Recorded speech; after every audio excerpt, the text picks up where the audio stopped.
Hi hello నమస్తే. నేను మీ కట్టా కార్తీక్. తెలంగాణ ముఖ్యమంత్రి రేవంత్ రెడ్డి గారు పేరుకే సీఎంగా ఉన్నారా? కాంగ్రెస్ హైకమాండ్ దగ్గర రేవంత్ రెడ్డి గారి పరపతి తగ్గిందా?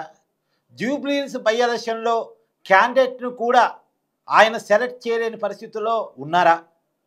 ఇప్పుడు ఈ చర్చ తెలంగాణ రాజకీయ వర్గాల్లో బలంగా జరుగుతోంది. ఈ మధ్యనే రేవంత్ రెడ్డి గారు ఢిల్లీ వెళ్లారు. పార్టీ హైకమాండ్ పెద్దల్ని కలిశారు. ఇది అందరికీ తెలిసిన విషయమే. మొన్న క్యాబినెట్ మీటింగ్ జరిగేంత వరకు కూడా రేవంత్ రెడ్డి గారు కొన్ని రోజులు ఢిల్లీలోనే ఉన్నారు. అయితే ఢిల్లీ హైకమాండ్ పెద్దలతో జూబ్లీహిల్స్ బై ఎలక్షన్ గురించి డిస్కషన్ వచ్చిందంట. రేవంత్ రెడ్డి గారు చాలా క్లియర్‌గా చెప్పారంట. జూబ్లీహిల్స్ బై ఎలక్షన్‌ని నేను బాధ్యత తీసుకుంటాను. నా ఇల్లు కూడా జూబ్లీహిల్స్ పరిధిలోనే ఉంది. నేను అక్కడే నివాసం ఉంటున్నాను. ఖచ్చితంగా పార్టీని గెలిపించి తీరుతాను. రెండోది బీఆర్ఎస్ సిట్టింగ్ స్థానం కనుక కాంగ్రెస్ చేతుల్లోకి వచ్చిందంటే కాంగ్రెస్ ప్రభుత్వం మీద ప్రజల్లో ఇమేజ్ ఉంది అనేది బాగా బిల్డ్ అవుతుంది. రెండోది గతంలో హైదరాబాద్ పరిధిలో జరిగిన ఒక బై ఎలక్షన్‌లో కంటోన్మెంట్ సికింద్రాబాద్ కంటోన్మెంట్‌లో బై ఎలక్షన్ జరిగింది. అక్కడున్న ఎమ్మెల్యే బీఆర్ఎస్ పార్టీ ఆమె ప్రమాదం కొద్దీ చనిపోయింది. చనిపోవటం వల్ల పార్లమెంట్ ఎన్నికలతో పాటు కంటోన్మెంట్ ఎమ్మెల్యే స్థానానికి కూడా బై ఎలక్షన్ వచ్చింది. అప్పుడు ఆ స్థానంలో కాంగ్రెస్ పార్టీ గెలిచింది.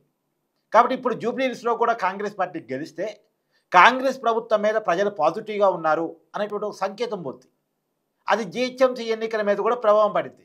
కాబట్టి ఖచ్చితంగా జూబ్లీహిల్స్‌లో గెలవాలి, గెలిచి తీరాలి అనేటువంటి లక్ష్యంతో రేవంత్ రెడ్డి గారు హైకమాండ్ పెద్దలతోటి నేను ఒక ఇద్దరు క్యాండిడేట్‌ని ప్రపోజ్ చేస్తున్నాను. ఒకళ్ళు నవీన్ యాదవ్, రెండో ఫిరోజ్ ఖాన్. వీళ్ళిద్దరిలో మీరు ఎవరికి సీట్ ఇచ్చినా సరే గెలిపించుకొని నేను తీసుకొస్తాను అనేటువంటి ఒక ప్రపోజల్ పెట్టారట. నిజానికి జూబ్లీహిల్స్ స్థానం కోసం చాలామంది పోటీ పడుతున్నారు కాంగ్రెస్ పార్టీ నుంచి. ఒకవైపు బొంతు రామ్మోహన్ పోటీ పడుతున్నారు. మాజీ జీహెచ్ఎంసీ మేయర్గా పనిచేశారు ఆయన. ఆయన ఎంఐఎం మద్దతు కూడా తీసుకున్న ఆశీస్సులు కూడా తీసుకున్నారు. ఎందుకంటే ఎంఐఎం కాంగ్రెస్ క్యాండిడేట్కి మద్దతు ఇచ్చే అవకాశం ఉంది. సో ఎంఐఎం చెప్పిన వాళ్ళకి ఎంఐఎం రికమెండ్ చేసిన వాళ్ళకి ఖచ్చితంగా టికెట్ వచ్చే అవకాశం ఉంది. కాబట్టి ఎంఐఎం పెద్దలతో తనకున్న సాన్నిధ్యంతో బొంతు రామ్మోహన్ తన ప్రయత్నాలు తను చేస్తున్నాడు. కాంగ్రెస్ పార్టీలో కూడా తనకు అనుకూలంగా ఉన్నటువంటి కొంతమందితో లాబింగ్ చేసుకుంటున్నాడు.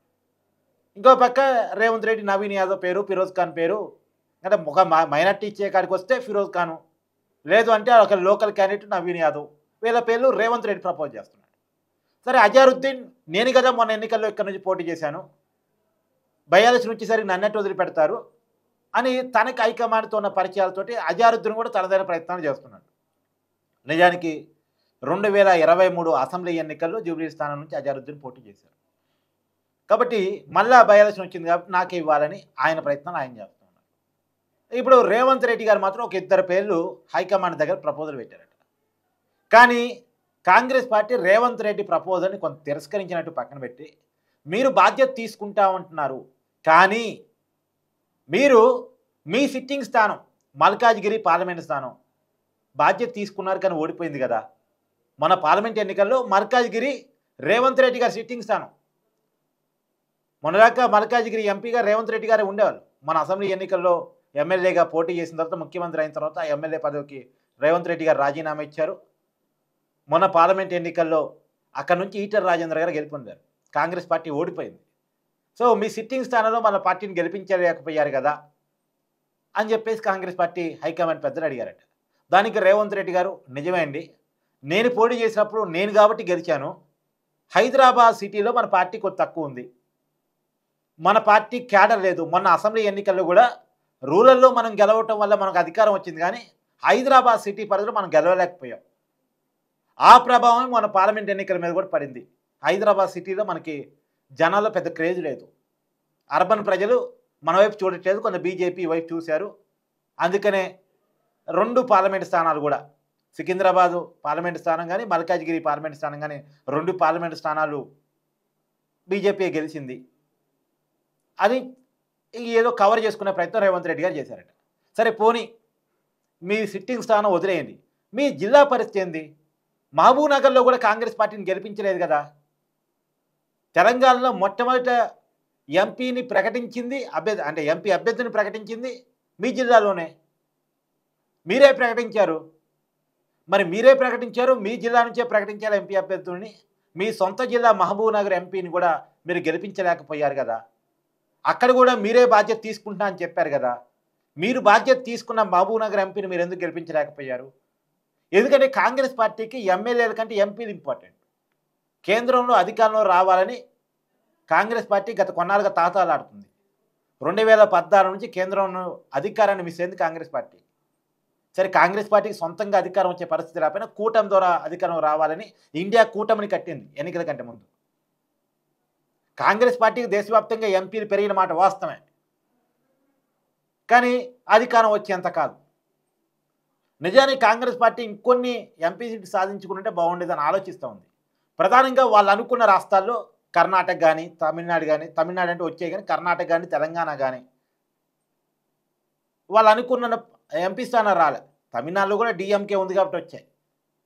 కర్ణాటకలో కాంగ్రెస్ పార్టీ అధికారం ఉంది, తెలంగాణలో కాంగ్రెస్ పార్టీ అధికారం ఉంది. కానీ తెలంగాణలో ఖచ్చితంగా 12 నుంచి 13 ఎంపీ స్థానాలు కాంగ్రెస్ పార్టీ ఎక్స్పెక్ట్ చేసింది. రేవంత్ రెడ్డి గారు చెప్పారు 12 నుంచి 13 గెలిపించుకొని వస్తానని. కానీ 8 పార్లమెంట్ స్థానాలు మాత్రమే గెలిచిన పరిస్థితి. ఇది ఈ లెక్కని రేవంత్ రెడ్డి ముందు కాంగ్రెస్ పార్టీ హైకమాండ్ పెట్టిందంట. మీరు మీ సొంత జిల్లాలో ఎంపీ స్థానాన్ని గెలిపించుకోలేదు, మీ సిట్టింగ్ స్థానాన్ని గెలిపించుకోలేదు, మీరు మాకు 12 నుంచి 13 గెలిపించుకొని వస్తానని ప్రామిస్ చేశారు. అప్పుడు పిసిసి అధ్యక్షుడిగా మీరే ఉన్నారు, ముఖ్యమంత్రిగా మీరే ఉన్నారు, గెలిపించలేకపోయారు కదా. ఇప్పుడు జూబ్లీ స్థానాన్ని గెలిపిస్తాను, మీరు చెప్పిన క్యాండిడేట్ టికెట్ ఇస్తా అంటే మేము ఎలా నమ్మాలి అని కాంగ్రెస్ హైకమాండ్ సూటి ప్రశ్నలు వేసిందంట రేవంత్ రెడ్డి గారికి. మరి ఏం సమాధానం చెప్తారు? సమాధానం చెప్పలేక సరే మీరు ఎవరికైనా టికెట్ ఇవ్వండి, నా ప్రయత్నం నేను చేస్తాను అని చెప్పేసి అక్కడి నుంచి వెనుదిరిగారట. ఈ మధ్యకాలంలో మనం చూస్తున్నాం వరుసగా కూడా రేవంత్ రెడ్డి గారికి కాంగ్రెస్ హైకమాండ్కి గ్యాప్ వచ్చిందని, రేవంత్ రెడ్డి గారికి రాహుల్ గాంధీ గారి అపాయింట్మెంట్ దక్కట్లేదని ఈ చర్చ అంతా మనం గత కొంతకాలంగా వింటున్నాం. ఆ వింటున్న దాని కంటిన్యూషన్లోని ఈ వార్త కూడా రావటం కొంత ఆశ్చర్యాన్ని, ఆసక్తిని చూపిస్తూ ఉంది. ఇప్పుడు కాంగ్రెస్ పార్టీ అధికారం వచ్చినటువంటి కొద్ది గొప్ప బలం సౌత్ ఇండియాలో ఉంది, కర్ణాటకలో అధికారం ఉంది, తెలంగాణలో ఉంది. దీన్ని ఎట్టనే నిలబెట్టుకోవాలి, ఇక్కడి నుంచి రాష్ట్రాల అధికారంతో పాటు కేంద్రంలో కూడా ఎంపీ స్థానాలు ఎక్కువ సాధించుకోవాలి అని ఆశిస్తున్నప్పటికీ కూడా ఎక్కడో ఏదో మిస్ అవుతుందనే ఫీలింగ్లో ఉంది. అంటే కర్ణాటకలో పరిస్థితి అలానే ఉంది. అక్కడేం power sharing Siddaramaiah versus DK Shivakumar వాళ్ళకు ఉంది. ఇక్కడ పవర్ షేరింగ్ గొడవ లేకపోయినా పరిపాలనలో వచ్చే లోపాలు, సంక్షేమ పథకాల అమల్లో వస్తున్న లోటుపాట్లు, ఏదో మొత్తానికి పొరపాటు జరుగుతున్నాయి అనేటువంటి ఆలోచనతోటి కాంగ్రెస్ హైకమాండ్ ఉందంట. ప్రధానంగా వర్గాల పోరు, వంతెద్ది పోకళ్ళు ఇవన్నీ కూడా పార్టీని తెలంగాణలో దెబ్బతీస్తున్నాయి.